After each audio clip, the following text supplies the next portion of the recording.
상한 심령을 받아주시는 선하신 하나님이라는 제목으로 말씀을 전하겠습니다.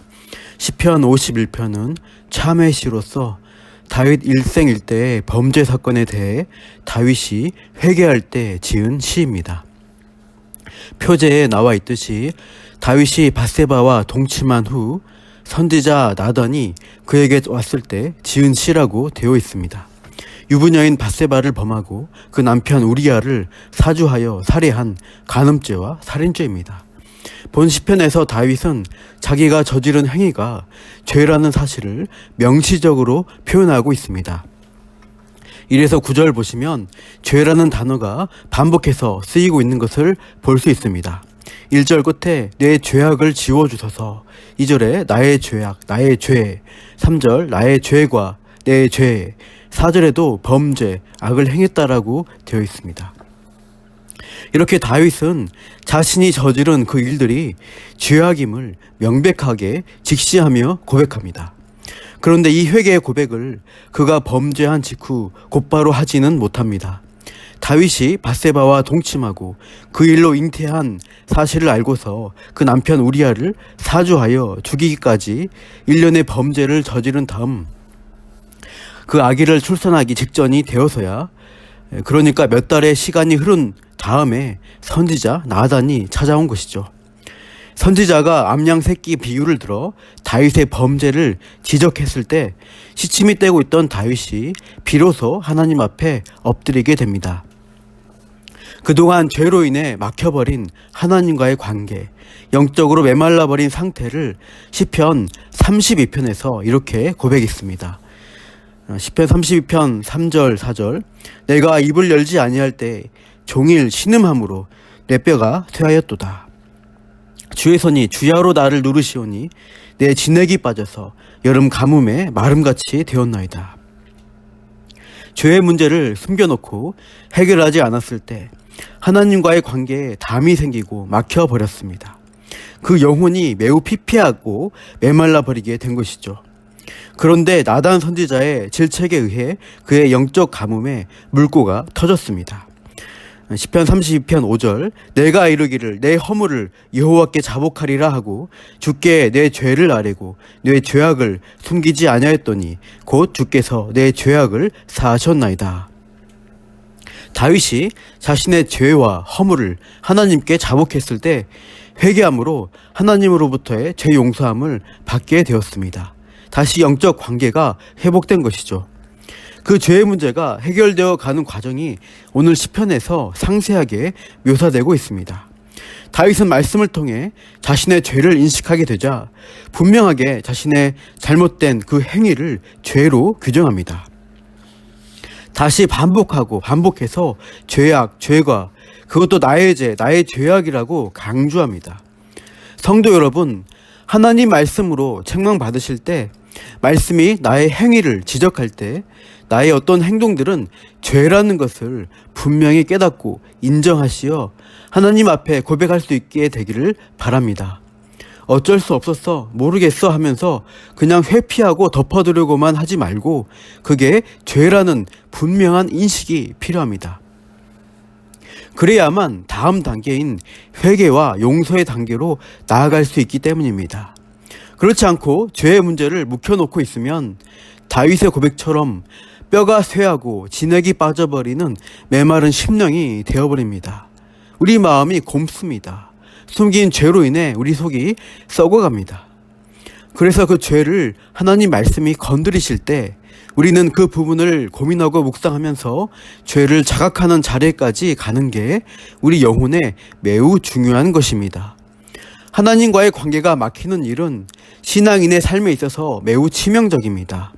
어린아이가 엄마 아빠를 잃어버리고서 양식과 쉴 곳을 공급받지 못하는 미아가 되는 것과 같은 일입니다. 영적인 유익을 누리지 못하는 쉼과 안식이 없는 상태에 놓이게 되고 목자 없는 양처럼 유리방황하는 비참한 처지에 빠지게 되는 것이죠.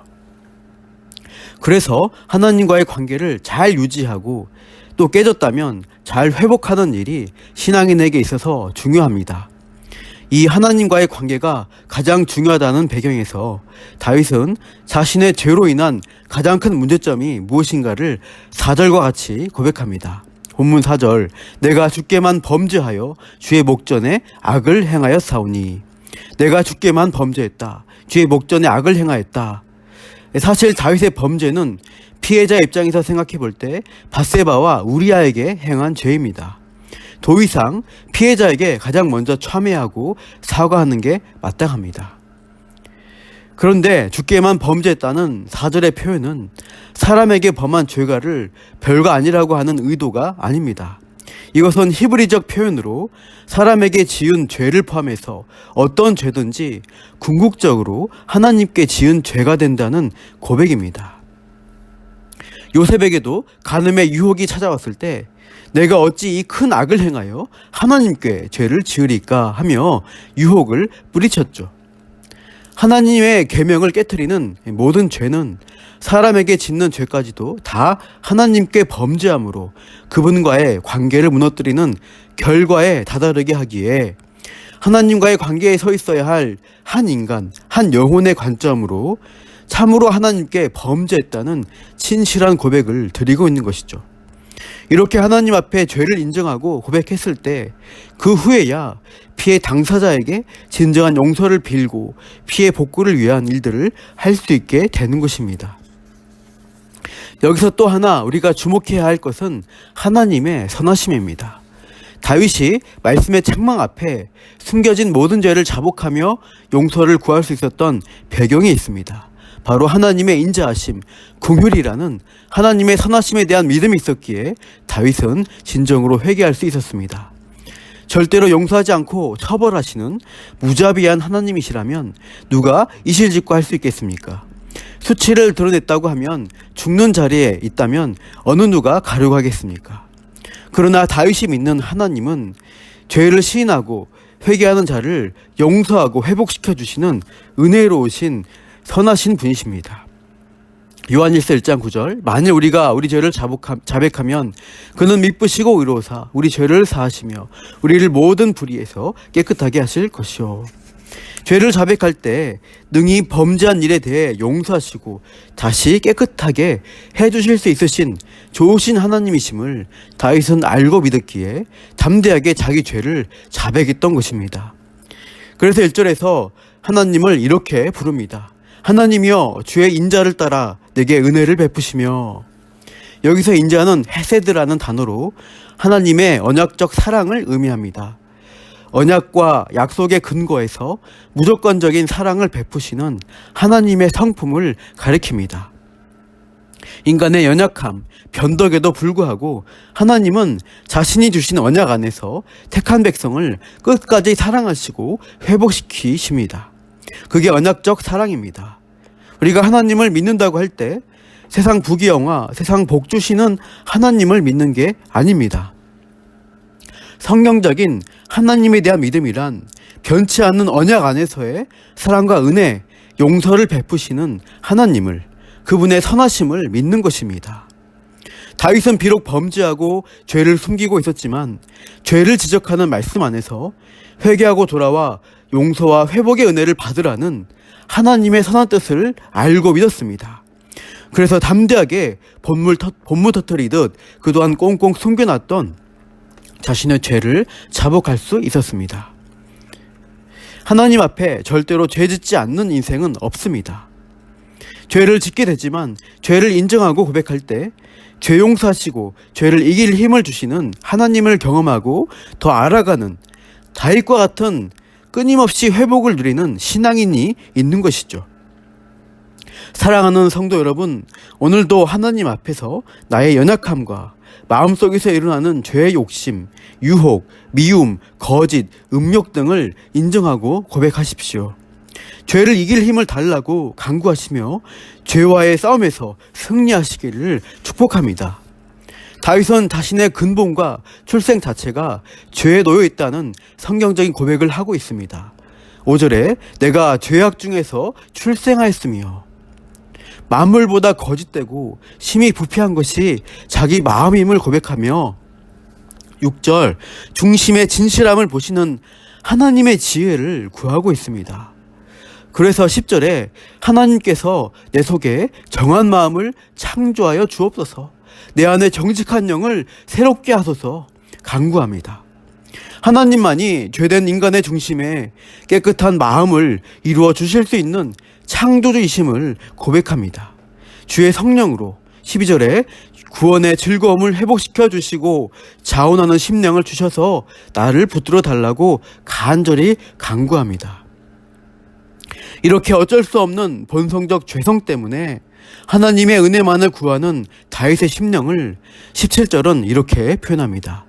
상한 심령이라 하나님이여 상하고 통회하는 마음을 주께서 멸시하지 아니하시리다. 스스로 의로울 수 없는 영적 무능자라서 말씀 앞에 비출 때마다 마음이 상하게 됩니다.